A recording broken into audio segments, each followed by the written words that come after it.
خدا باپ، خدا بیٹے، خدا پاک لوگ قدس کو عزت و جلال ملتا رہے۔ مسیح میں میرے بہن اور بھائیوں، میں ہوں حیات بٹی اور آپ دیکھ رہے ہیں ڈیلی اسپرچول بریڈ۔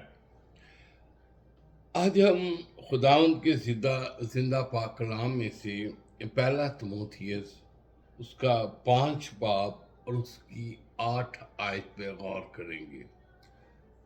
نئے عہد نامہ میں سے پہلا تموتھیوس اس کا 5 باب اور اس کی 8 آیت۔ ذرا غور سے میرے ساتھ رہیں گے۔ اگر کوئی اپنوں اور خاص کر اپنے گھرانے کی خبر گیری نہ کرے تو ایمان کا منکر اور بے ایمان سے بدتر ہے۔ دوبارہ غور کیجئے۔ اگر کوئی اپنوں اور خاص کر اپنے گھرانے کی خبر گیری نہ کرے تو ایمان کا منکر اور بے ایمان سے بدتر ہے۔ ہم دنیاوی ساری چیزوں کا خیال رکھتے ہیں، جو گھرانوں کے سربراہ ہیں، روٹی پانی مانگتے ہیں خدا سے، لیکن اس طرح جہاں پہ خدا کا کلام کہتا ہے آپ نے روحانی طور پہ اسپرچل نظر رکھنی ہے اپنے گھرانے پہ۔ کیا لکھا ہوا ہے خدا کے کلام میں؟ کہ اگر کوئی اپنوں اور خاص کر اپنے گھرانے کی خبر گیری نہ کرے۔ ہم دیکھیں گے آگے بڑھتے ہوئے یوحنا عرف کا مکاشفہ اور اس کا 2 باب اور اس کی 14ویں آیت 14 ورس پہ لکھا ہوا ہے، لیکن مجھے چند باتوں کی تجھ سے شکایت ہے۔ مجھے چند باتوں کی تجھ سے شکایت ہے، اس لیے کہ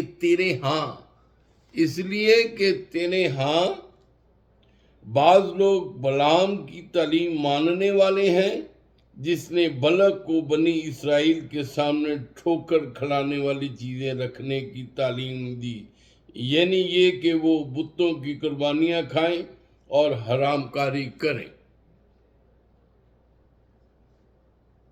ہم نے اس کلام سے جو سیکھنا ہے کہ کیا میرے اور آپ کے گھرانے میں کوئی ایسے لوگ تو نہیں ہیں، ہم ان میں پردہ تو نہیں ڈال رہے، ہم ان سے دور تو نہیں ہیں، ہم ان کی خبر گیری اگر نہیں کرتے تو آپ بے ایمان سے بدتر ہے۔ ہمیں نظر رکھنی ہے اپنے گھرانوں میں، کیونکہ مکاشفہ میں لکھا ہوا ہے، لیکن مجھے چند باتوں کی تجھ سے شکایت ہے، اس لیے کہ تیرے ہاں بعض لوگ بلعام کی تعلیم ماننے والے ہیں، جس نے بلق کو بنے اسرائیل کے سامنے ٹھوکر کھلانے والی چیزیں رکھنے کی تعلیم دی، یعنی کہ وہ اپنے بتوں کی قربانیاں کھائیں اور حرام کاری کریں۔ دیکھیں، بعض دفعہ ہم اپنی مصروفیات میں اسی گھرانے کے لیے لگے رہتے ہیں، لیکن ہم یہ ایمان کی خبر نہیں رکھتے کہ کہیں میرے اپنوں میں اور خاص کر میرے گھرانوں میں کوئی ایسا تو نہیں ہے جو اس قسم کی تعلیم میں لگ گیا ہوا ہے۔ آج بہت ساری بدعتیں، بہت ساری ایسی تعلیم آ گئی ہے جس سے ہمارے بچے، خاندان جو ہیں اس تباہی کی طرف اسپرچول طور پہ تباہ ہو جاتے ہیں، کیونکہ خدا کا کلام اور زبور 78 اگر آپ دیکھیں تو زبور 78 میں کیا لکھا ہے؟ زبور 78 میں اور اس کی 5ویں آیت سے ہم پڑھنا شروع کریں گے، 5ویں 6، کیونکہ اس نے یعقوب میں ایک شہادت قائم کی اور اسرائیل میں شریعت مقرر کی، جس کی بابت اس نے ہمارے باپ دادا کو حکم دیا کہ وہ اپنی اولاد کو ان کی تعلیم دے، تاکہ آئندہ پشت یعنی وہ فرزند جو پیدا ہوں گے ان کو جان لے اور وہ بڑے ہو کر اپنی اولاد کو سکھائیں کہ وہ خدا پہ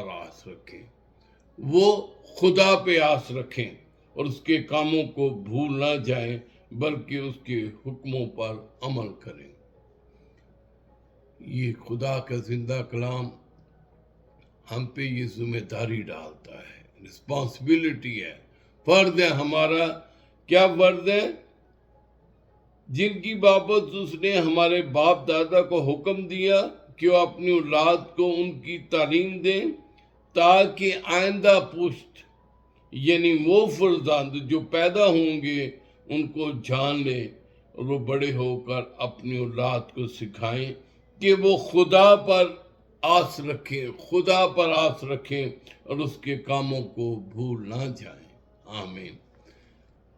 آئے ہم دیکھیں اپنے گھرانوں میں، اپنوں میں خاص کر، کہ کوئی ایسی تعلیم کی طرف تو نہیں جا رہا جس سے ہمیں شکایت ہو، جس سے ہم ایمان کے منکر بن جائیں۔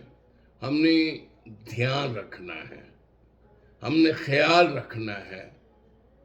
بعض دفعہ ہم اس بات کی لاپرواہی کرتے ہیں، نہیں میرے خاندان ٹھیک ہے، میرے بچے ہیں وہ ٹھیک نہیں، بالکل ہم پردہ ڈالتے ہیں۔ لیکن خدا کا کلام کیا کہتا ہے؟ اگر کوئی اپنا اور خاص کر اپنے گھرانے کی خبر گیری نہ کرے تو ایمان کا منکر اور بے ایمان سے بدتر ہے۔ آئیں آج سے اگر ایسی بات ہے تو ہم جانکیں، خیال کریں کہ کہیں ایسی تعلیم کہیں ہمارے نامزد کیے ہوئے گھرانوں میں تو نہیں آ رہی، ایسی قربانیاں جس سے خدا خوش نہیں ہوتا۔ خدا آپ کو اور آپ کے گھرانوں کو اور آپ کی گھروں کی حدود میں امن و امان رکھے۔ آمین۔